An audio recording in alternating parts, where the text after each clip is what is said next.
बिस्मिल्लाहिर्रहमानिर्रहीम। अस्सलाम वालेकुम। मैं हूँ आपकी उर्दू की मौल्लमा राहिला समीर और हम पढ़ रहे हैं उर्दू बराए जमात चहारम।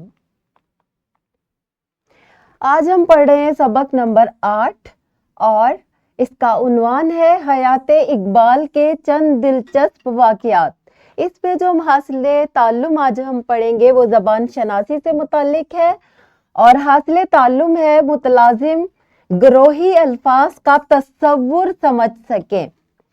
प्यारे बच्चों, इससे पहले कि हम आपको सिखाएं कि ग्रोही या मुतलाजिम अल्फाज क्या होते हैं, उनका तसव्वुर क्या है, हम एक छोटी सी सरगर्मी कर लेते हैं।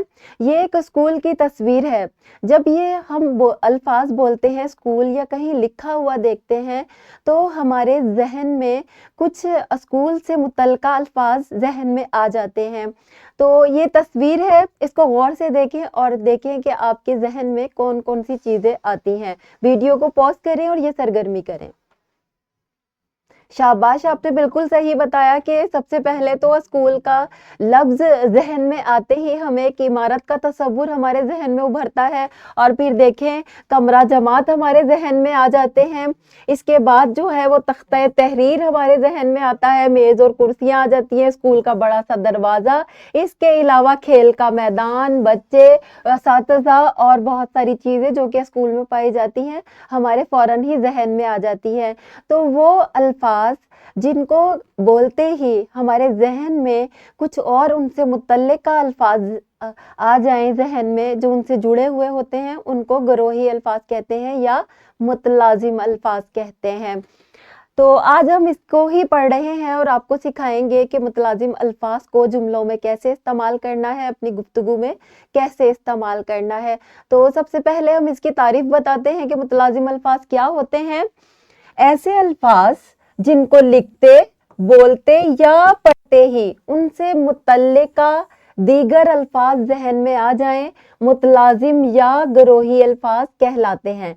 मसलन बाग, अगर मैं बोलती हूँ बाग, तो आपके जहन में फौरन ही आ जाएगा कि बाग में दरख्त होते हैं, परिंदे होते हैं, बच्चे होते हैं, खेलने के लिए झूले होते हैं, फूल होते हैं, घास होती है।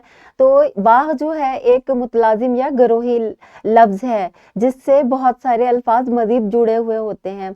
अगर हमने कोई जुमला बनाना हो इसको बाग के मुतल्लिका अल्फाज से मुतल्लिक, तो हम कहेंगे कि बाग में बहुत सारे फूल खिले हुए थे, बहुत सारे दरख्त थे और बहुत सारे परिंदे चहचहा रहे थे। तो ये तमाम अल्फाज जो बाग से मुतल्लिक हैं वो ग्रोही अल्फाज हैं।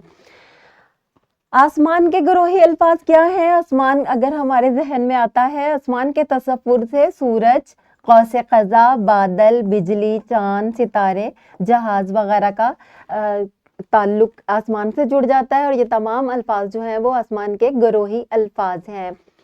इनफरादी सरगर्मी कर लेते हैं। आपने मुझे बताना है, हर बच्चे ने, कि बस्ते के ग्रोही अल्फाज क्या हैं, बस्ते में क्या कुछ मौजूद होता है। बस्ते का जहन में तसव्वुर आते ही कौन से मुतल्लिका अल्फाज जो हैं हमारे जहन में आ जाते हैं, वो आपने बताने भी हैं और कॉपी पर लिखने भी हैं। और घर का काम आपका ये है कि जंगल और बारिश के ग्रोही अल्फाज की फहरिस्त बनानी है और इनको जुमलों में भी इस्तेमाल करना है। ये एक वर्कशीट है जो कि इस वीडियो के डिस्क्रिप्शन में मौजूद है। इसमें हमने कुछ ग्रोही अल्फाज दिए हैं और कुछ जो है हमने कॉलम बना दिए हैं। यहाँ पर जंगल है, वादिये नीलम है, घर है। इससे जितने भी मुतल्लिका अल्फाज हैं जो इनके ग्रोही अल्फाज हैं वो यहाँ से आपने उठाकर मुतल्लिका खाने में लगा देने हैं।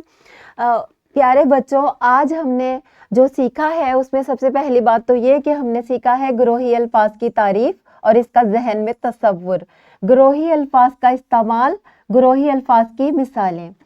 मुझे उम्मीद है तमाम तलबा को ग्रोही या मुतलाजिम अल्फाज का इस्तेमाल समझ में आ गया होगा और उसका तसव्वुर भी और उससे मुतल्लिका अल्फाज भी उनको अच्छे तरीके से समझ आ गए होंगे। मिलते हैं अगले लेक्चर में, तब तक के लिए अल्लाह।